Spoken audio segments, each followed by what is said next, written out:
In a remote snow village, around 200 snow women lived in seclusion. Once every century, twin boys were born, and while it may have seemed like a beautiful story, it was actually the start of misfortune.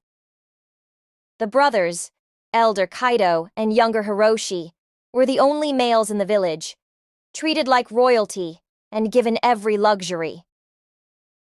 But there was one strict rule: they could never leave the village. When a boy was born, his mother would die immediately, and his father, a mere human, be locked away in a dark dungeon to perish alone. Kaido was strong and fearless, while Hiroshi was emotional and sensitive.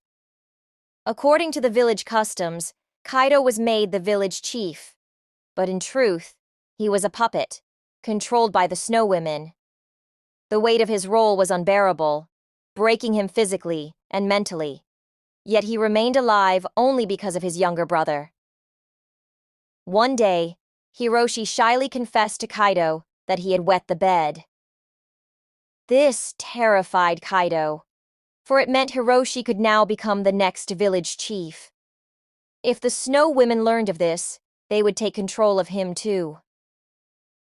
In a desperate attempt to protect Hiroshi, Kaido made a risky plan. He gathered all the snow women and promised to sacrifice his life on the condition that they release his brother. The snow women, bound by the village's sacred rules, agreed, and that night Kaido secretly helped Hiroshi escape. However, the next day, a chilling truth was revealed.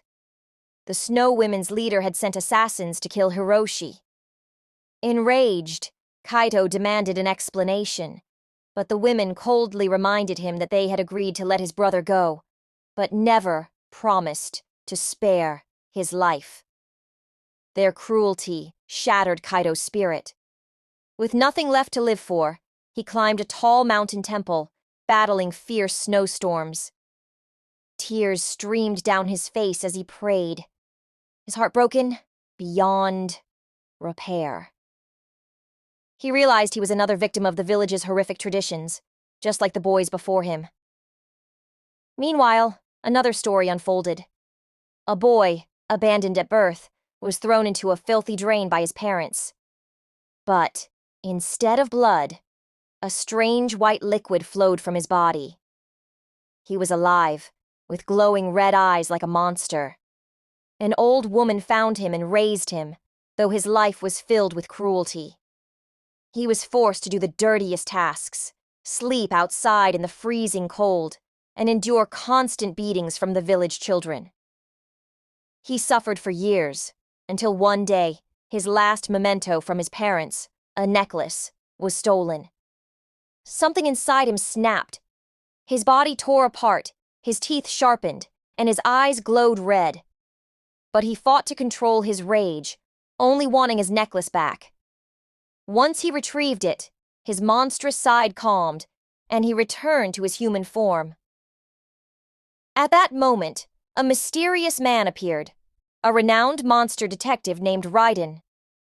He revealed an astonishing truth. The boy was the son of a half-human, half-monster union. Raiden had been summoned to investigate the mysterious appearances of animal carcasses every month, but upon meeting the boy, he realized the real mystery was elsewhere.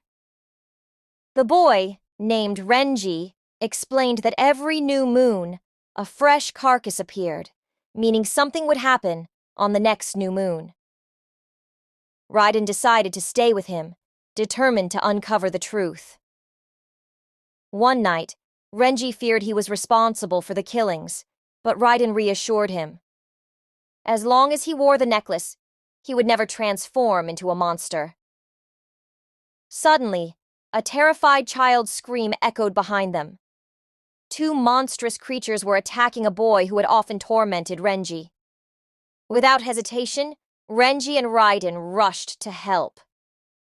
Renji managed to break the neck of one creature, but the other, a half-deer, half-wolf hybrid, was faster and stronger. It healed instantly, and even Raiden struggled against it.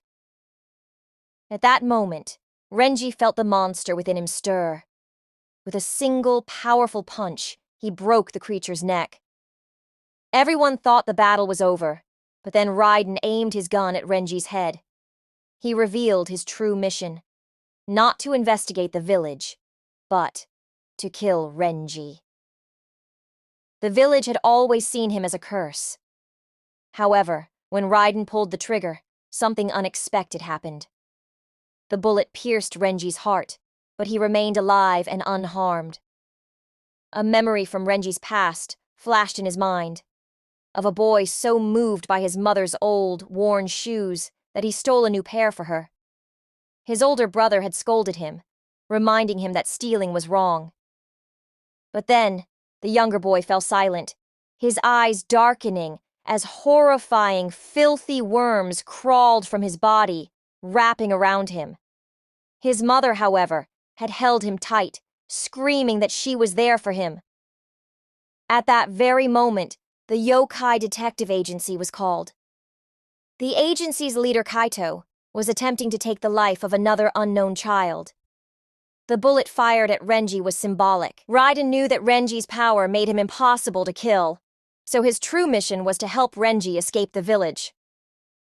Raiden took him in, gave him new clothes, and applied a special perfume to erase his yokai scent. The agency specialized in hunting and eliminating dangerous monsters. There, Renji met two other children, Mei and Kai, another half-demon, who quickly accepted him as a brother. Before Renji could settle into his new life, another case emerged. Firefighters attempted to rescue a mother and son, but when they opened the door, a flood of worms poured out, attacking them.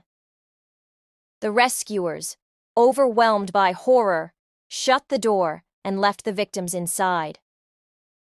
When Renji asked what had happened, Raiden explained that these creatures were born from hidden sin and did not harm humans, but gathered wherever guilt festered. Mei, who was half spider, tried to stop the worms with her webs, but the creatures devoured them instantly. Recognizing Renji's unique abilities, Raiden allowed him to enter the sea of worms. Suppressing his fear, Renji dove in, recalling the pain and hatred he had suffered as a child. At the center of the chaos, he found a shining object. The moment he picked it up, the worms scattered.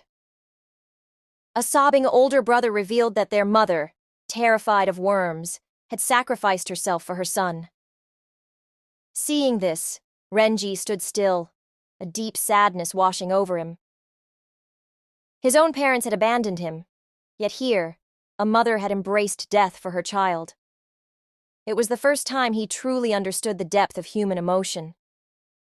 But this was only the beginning of even greater dangers that awaited them.